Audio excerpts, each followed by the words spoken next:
Eh bien, tout d'abord, on voulait vous remercier de nous accorder de votre temps pour cette interview. Ah, merci, avec plaisir. Du coup, on va se présenter. Je suis François Labattu, donc étudiant en Master 1 au DJCE de Rennes. Et moi, je suis Maëva Kipréos, étudiante au Master 2 DJCE de Rennes.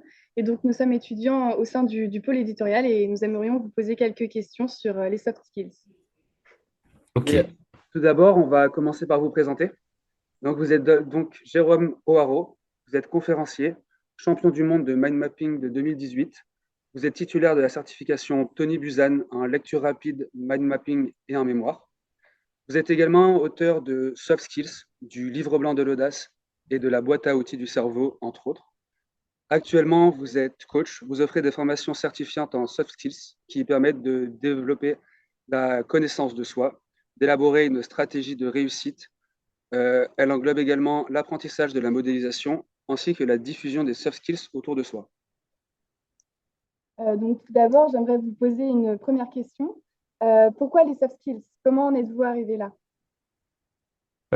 En fait, les soft skills, ça vient d'un défi. Donc, j'étais en dernière année d'école de commerce et pendant mes études, j'avais créé une entreprise en fait autour d'un blog que j'avais, un site que j'avais créé qui s'appelle Pourquoi entreprendre, qui existe encore d'ailleurs.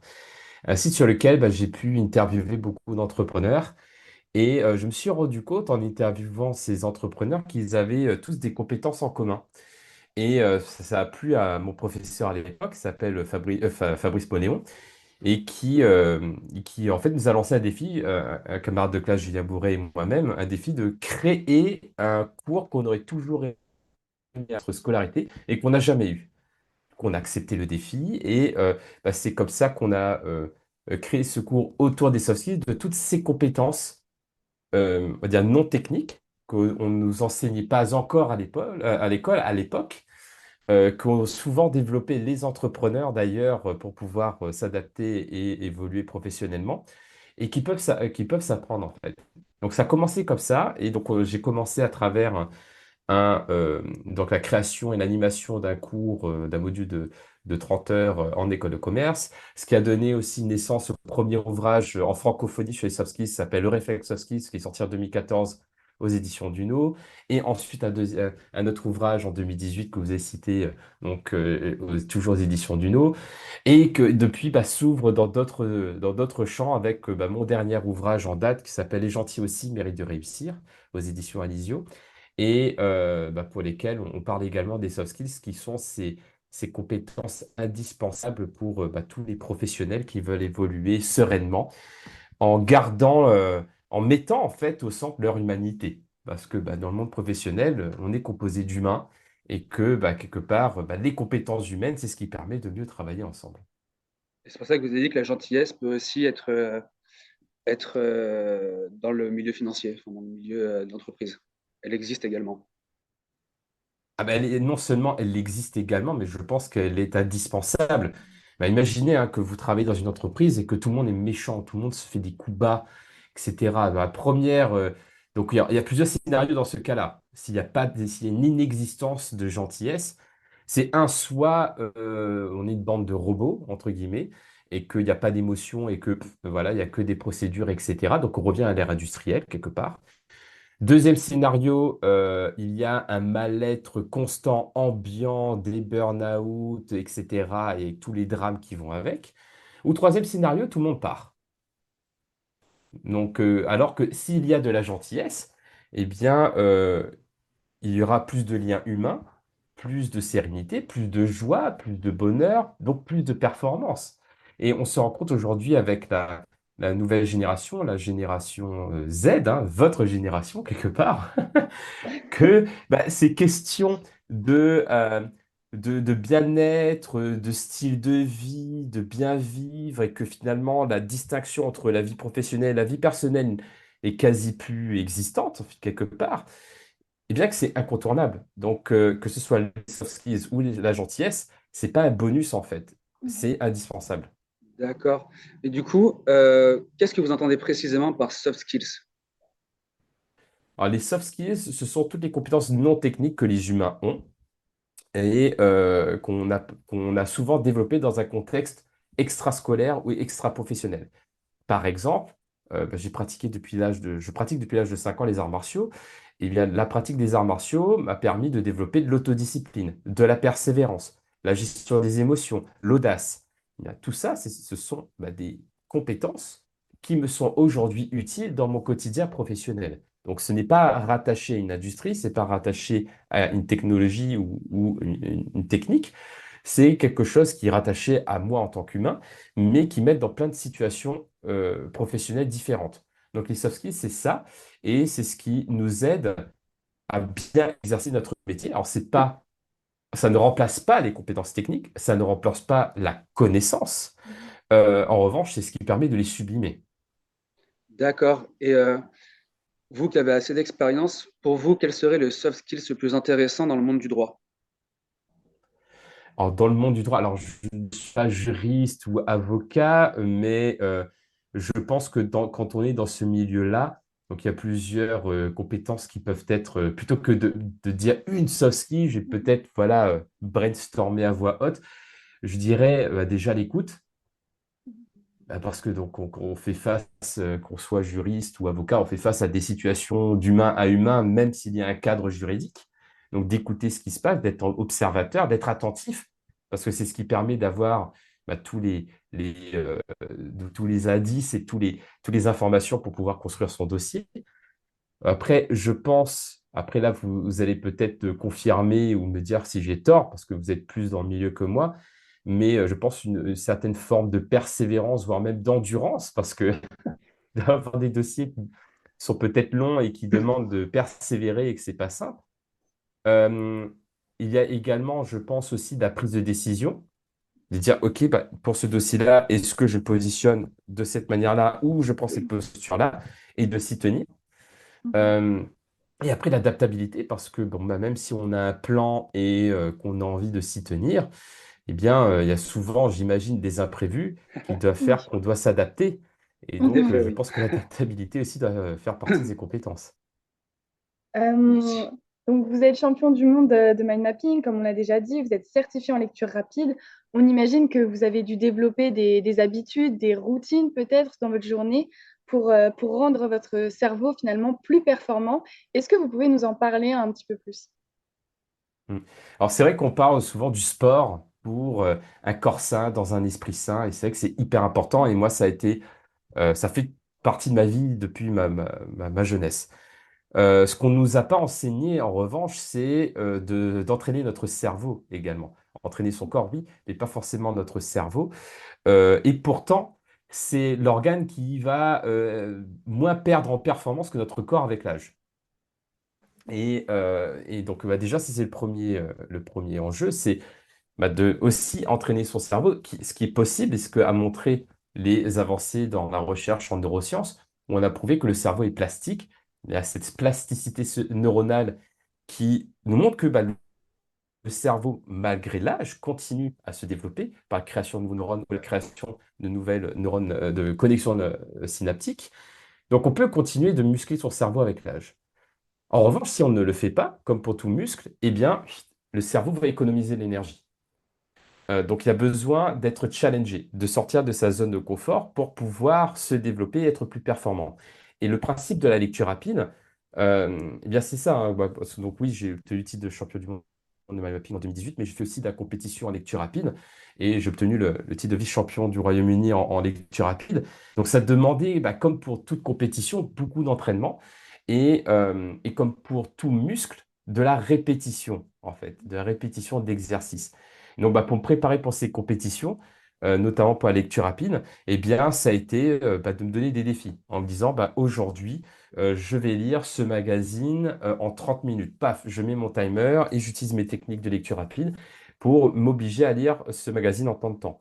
Ou le week-end, parce que bon, quand on fait un championnat de lecture rapide, on a 2 heures maximum pour lire un livre de fiction qui n'a jamais été publié auparavant. Donc, il faut s'entraîner pour ça. Donc, je prends un livre que je n'ai jamais lu auparavant, une fiction, et je me donne moins de 2 heures pour le lire intégralement. Et après, de réfléchir à qu'est-ce que j'ai retenu. Parce que oui, je peux lire un livre en 10 minutes, mais si j'ai rien retenu, ça sert à rien. Donc, je dirais que comme pour toute pratique sportive, l'entraînement du cerveau repose sur les mêmes fondamentaux, à savoir d'avoir des objectifs, de se dire, bah, par exemple, pour la lecture rapide, c'est assez simple, quelque part, parce qu'on fonctionne en mots par minute, donc on a un indicateur chiffré. Pour le mind mapping, c'est un peu plus complexe parce qu'on est plus sur du qualitatif que du quantitatif. Donc, on va être plus au feeling. Donc, on va être plus sur de l'entraînement, euh, sur des supports, sur des vidéos, etc., sans forcément une dimension chiffrée. Mais derrière, ça va être de la discipline. Donc, c'est pour ça que quand j'enseigne et je transmets les techniques de lecture rapide et mind mapping, la clé n'est pas forcément la technique et de comprendre ou de connaître la technique. C'est de l'appliquer, en fait, avec des régularités. Et donc, par exemple, quand on prépare un championnat, eh bien, c'est 15 minutes par jour minimum de pratique. Et plus intensément le week-end. Et ça va être de diversifier ses supports, que ce soit des vidéos si on fait du mind mapping ou que ce soit des différents types de livres quand on fait la lecture rapide, pour entraîner son cerveau à s'adapter à différents contextes également. D'accord. Et j'avais également une autre question. Donc, vous avez fait de la compétition. Il y a également un autre soft skills qui est très important. On le connaît, c'est la gestion du stress. Comment vous arrivez donc à vous conditionner pour donner aussi le meilleur de vous-même par rapport au stress, justement?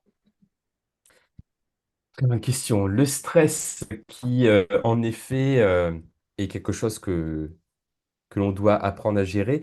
Euh, pour ma part, il y a plusieurs éléments sur le stress. Il y a le stress en situation d'urgence, c'est-à-dire quand il est là et que ça commence à me prendre, c'est comment je le gère tout de suite. Mhm. Et donc là, on a des techniques pour ça. Et par exemple, dans les techniques de respiration, il y a des études qui ont montré que plus longtemps on expire, on fait une expiration longue, plus on va stimuler le système nerveux parasympathique, qui est le système nerveux qui va apaiser le corps et faire réduire le stress.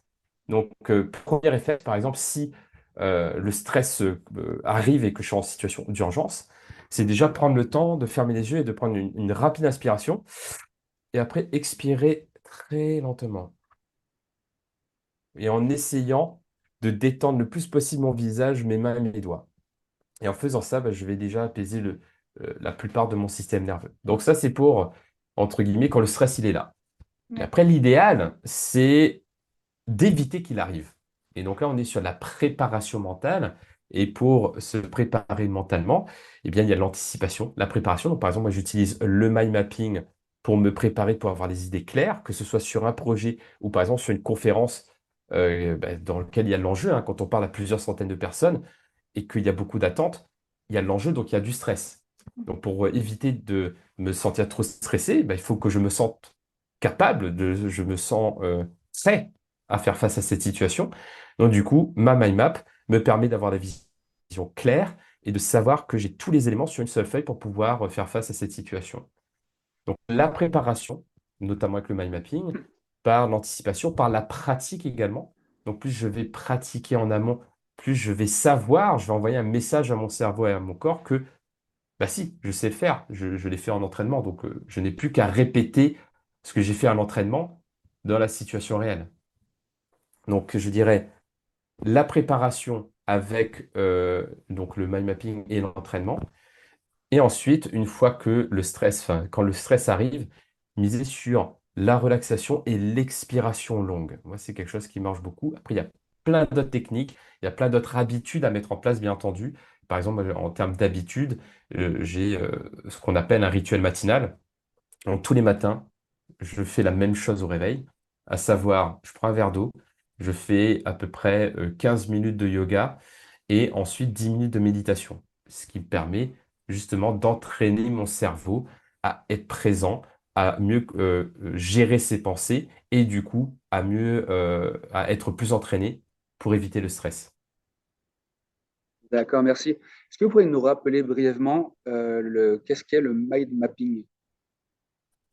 Alors, le mind mapping est une technique de prise de notes visuelle qu'on appelle carte mentale en français et qui consiste à, je vais prendre un exemple dans mon dernier livre que les gentils aussi m'aident à réussir.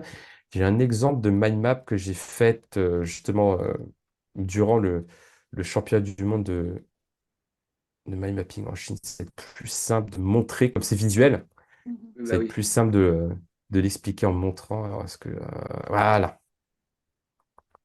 Voilà. Donc là, par exemple, je ne sais pas si vous voyez bien, Oui, au on Oui, centre, voit. vous avez une image centrale qui est un peu le titre principal du sujet. Et Ok. ensuite, vous allez de manière radiante, par des branches, y mettre les idées secondaires, etc., pour que en une seule feuille, eh bien, vous ayez tout de manière très claire, avec l'idée principale, les grandes parties, les sous-parties, etc. Et donc là, c'est en noir et blanc pour l'impression, mais normalement, il y a des couleurs. Et vous avez également des aspects visuels, ben, comme là, il y a une image, vous avez ce qu'on appelle des pictogrammes. Et donc c'est un outil qui a été créé par Tony Buzan dans les années 70 et qui a la vertu d'améliorer la mémorisation, de stimuler la créativité. Et il y avait une règle d'ailleurs qui était très importante pour lui, c'est de ne mettre qu'un seul mot par branche. Et souvent, D'accord. vous allez voir des personnes qui pratiquent de la carte mentale, mais qui vont mettre des phrases ou qui vont écrire en dessous de la branche ou à côté de la branche. Eh bien, techniquement, d'un point de vue puriste, ce n'est pas des vraies cartes mentales parce qu'elles ne respectent pas tous les critères en fait qui étaient créés par Tony Buzan. Merci beaucoup. Vous savez, dans notre domaine, du coup, on a besoin d'avoir une certaine expérience de la lecture rapide et de la mémorisation rapide. Du coup, on voulait savoir si vous auriez quelques conseils éventuellement pour pouvoir accroître nos compétences dans le domaine. Euh, oui, alors par rapport à ça, bah, c'est d'apprendre déjà les techniques de lecture rapide. Donc, si je fais un peu de teasing, alors, je ne l'ai pas encore. C'est une première parce que je ne l'ai pas annoncé publiquement. Mais nous avons notre prochain ouvrage qui va sortir aux éditions Alizio sera sur la lecture rapide, justement, dans lequel on partage notre protocole de 30 jours qu'on a fait valider scientifiquement. Et en fait, je dirais que la première chose, donc ce qu'on enseigne, c'est d'utiliser un guide visuel, c'est-à-dire lorsque l'on lit, de guider ses yeux pour pouvoir imposer la vitesse D'accord. et ensuite de se chronométrer, se donner des défis de temps et de se dire, Ok. bah, par exemple, pour ce chapitre, pour les 10 pages, bah, si vous savez que normalement, sans faire d'effort, vous le lisez, je ne sais pas, en 10 minutes, bah, vous dites, bah, là, je me donne 5 minutes et donner un petit coup de pression à son cerveau pour le faire et le lire intégralement. Parce que là, la lecture rapide qu'on propose, c'est pas de la photo-lecture, on passe les pages comme ça, c'est vraiment de la lecture intégrale, en fait. Mhm. Et donc, je dirais pratiquer avec un guide visuel, se donner des défis avec un timer et, euh, et pratiquer tous les jours, en fait. 10 à 15 minutes tous les jours, comme pour la course à pied. D'accord. Est-ce que vous, est-ce que, comment dire ça? Vous avez vu rapidement les effets bénéfiques de cet entraînement ou est-ce qu'il a fallu un certain temps quand même pour entraîner parfaitement votre cerveau? Parfaitement, c'est pas possible parce que Oui. c'est pas fini, c'est toujours un, Mhm. un- un processus. Mais justement, par rapport à nos recherches, c'est là qu'en général, le déclic se fait en moyenne, hein, ça dépend des personnes, en moyenne au bout de 30 jours. Donc c'est pour D'accord. ça qu'on a basé notre protocole sur 30 jours. Et après, il y a des paliers. C'est-à-dire que même déjà dès la première séance, en adoptant les bonnes pratiques, on peut déjà augmenter sa vitesse de lecture de 20 à 30%. Rien qu'en adoptant les bonnes pratiques. Et après, pour pouvoir avoir ce type de performance, ou avoir plus de performance sur n'importe quel type de lecture, eh bien, ça peut demander 3 à 4 semaines. Moi, par exemple, ça a pris un peu plus de temps parce que j'ai commencé de très loin. Moi, ça me prenait des mois pour lire un livre. Et alors, je ne sais pas si comme pour vous, mais moi, au bout de 4 mois, j'avais déjà oublié le début. Du coup, Oui, oui, bah ça oui, servait, tout le à temps. quoi ça Ouais. servait de lire un livre? Mm. Donc, je partais de très loin et au bout de 2 mois d'entraînement, bah, j'étais capable de lire un livre en 2 heures, en fait. Ouais, d'accord. Donc, même si je ne faisais pas 2 heures d'un coup, bah, ça a permis depuis de lire un livre toutes les semaines. Et même si, par exemple, le sujet, enfin, le livre est beaucoup plus compliqué, ça, j'imagine que du coup, ça complexifie la tâche aussi. Bien sûr, bah, c'est comme pour la course à pied. Si vous courez sur du plat, bah, c'est simple. Par contre, si vous faites une montée de côte, bah, ça va vous demander plus de temps. Donc, pour la lecture rapide, c'est la même chose. C'est bien, ça va être plus difficile, mais comme vous êtes entraîné, ça sera quand même un peu plus rapide que si vous n'êtes pas entraîné. Parce que non seulement le cerveau va être entraîné à lire plus rapidement, mais en plus, comme vous allez lire plus vite, vous allez plus lire. Donc le cerveau va être en mesure d'être mieux entraîné pour gérer l'information. Donc c'est un cercle vertueux en fait. Et quand est-ce que va sortir votre prochain livre? Alors normalement, ça devrait être début février 2023. D'accord. Super. T'as une question à poser? Pour vous, à votre avis, quels seront les soft skills de demain? Alors je dirais les soft skills de demain à partir d'aujourd'hui, parce que demain c'est déjà aujourd'hui. Moi je dirais, c'est l'adaptabilité et on le voit avec tout ce qui se passe dans le monde. Je sais que vous êtes basé en France, ça bouge. Au Royaume-Uni, par exemple, ça bouge beaucoup. Donc là où je vis aujourd'hui, donc tout change et ça va changer encore de plus en plus rapidement, que ce soit pour des questions environnementales, économiques, Mhm. sociales, géopolitiques. Donc je dirais soft skill numéro un absolu, adaptabilité. Mais qui du coup amène à d'autres soft skills parce que qu'est-ce qui nous aide à nous adapter? Ça va être la gestion des émotions.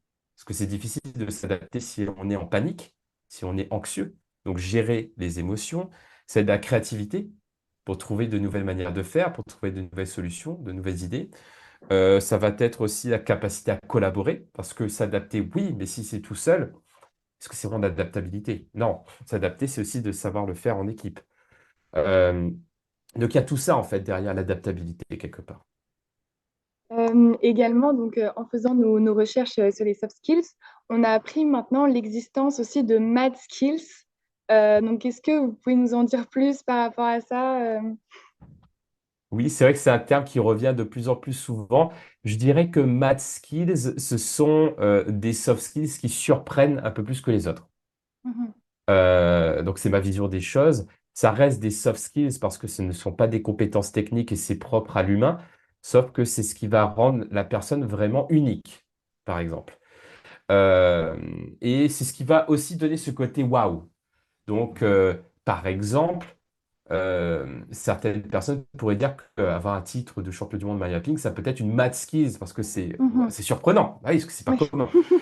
Première question qu'on se pose, c'est quoi le mind mapping? Deuxième question, c'est il y a des championnats en mind mapping. Troisième question, il est champion du monde. Donc du coup, en fait, je pense que le côté mad skills, surtout dans le milieu du recrutement et du management, c'est surtout pour cet effet-là. Après, sur le terrain, ça va être aussi, ok, très bien. Maintenant, au-delà de l'aspect marketing, de la math skills pour sortir du lot en situation de recrutement ou de management, c'est concrètement comment on arrive à mettre ça à profit du collectif ou de la mission. Mais pour moi, ça reste une soft skill, sauf que ça sort un peu plus du lot que les autres soft skills. D'accord. Et du coup, la math skills, elle est un peu liée à la personnalité quand même. Oui, de toute façon, comme les soft skills, quelque part. C'est vrai que les soft skills, c'est des compétences comportementales, donc c'est surtout des compétences, c'est pas des traits de personnalité. En revanche, si je suis de nature curieuse, que ça fait partie de ma personnalité, donc naturellement, cette curiosité, cette personnalité m'amène à développer des compétences autour de ça, va développer mon écoute, va développer ma curiosité, va développer mon enthousiasme également par rapport à la nouveauté. Donc, la personnalité va générer des comportements répétés dans le temps qui va développer la compétence. Donc, pour moi, de toute façon, tout est lié parce que c'est l'humain et pas forcément pour les math skills, il y a aussi ça. Sauf que, on va dire que derrière la math skills, il y a quelque chose d'un peu plus audacieux. Peut-être qu'il y a une prise de risque plus forte, par exemple, parce que c'est quelque chose de plus surprenant et de moins commun que le reste des soft skills, par exemple. En tout cas, merci à vous pour cette opportunité de me laisser m'exprimer sur ces sujets qui sont passionnants et ravi de voir que voilà, les soft skills se diffusent un peu partout parce que voilà, je suis intimement convaincu que c'est ce qui permet de mettre plus d'humains dans le monde professionnel. Je suis d'accord également. Totalement d'accord. Bah, merci à vous en tout cas, c'était vraiment très agréable de discuter avec vous sur ces sujets. Et puis bonne continuation et on va attendre votre livre avec impatience. Merci beaucoup, à très bientôt.